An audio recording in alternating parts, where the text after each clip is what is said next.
आज मैं restaurant style देसी मुर्ग कढ़ाई की रेसिपी आपके साथ शेयर कर रही हूँ। ज़्यादातर लोग देसी मुर्ग शोरबा बनाते हैं क्योंकि सर्द मौसम में शोरबा ही बनाकर खाया जाता है।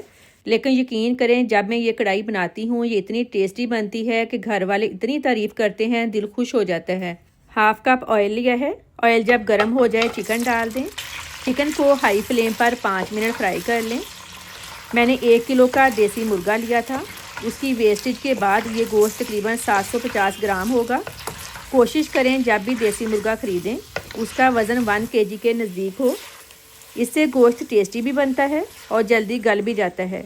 अगर मुर्गा ज़्यादा बड़ा होगा उसका गोश्त भी टेस्टी नहीं बनेगा और गलने में भी बहुत टाइम लगेगा।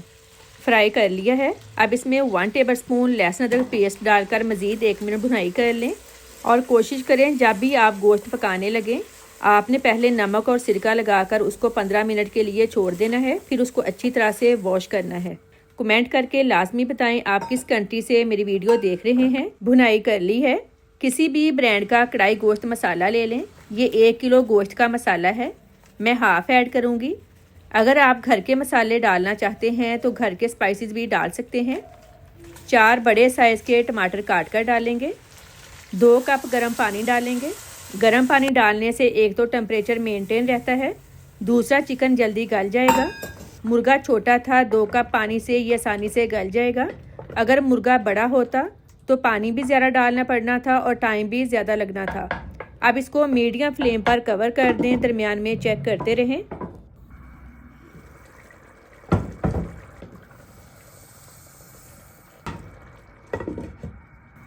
चिकन को पकते हुए तकरीबन 15 से 20 मिनट हो गए हैं। अब चेक कर लेते हैं। ये देखें गोश्त गल गया है। अब इसमें हाफ कप दही डालकर मिक्स कर लें। दही को अच्छी तरह फेंट कर डालना है और दही डालते हुए फ्लेम लो कर लें ताकि टेम्परेचर थोड़ा नीचे आ जाए। बाज़ दफ़ा दही फट जाता है। मिक्स करके दोबारा फ्लेम मीडियम कर दें। 2 सब्ज़ मिर्चें काट कर डाल लें।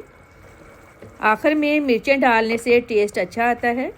अब मज़ीद टेस्ट को बढ़ाने के लिए 1 टेबलस्पून देसी घी डाल लें।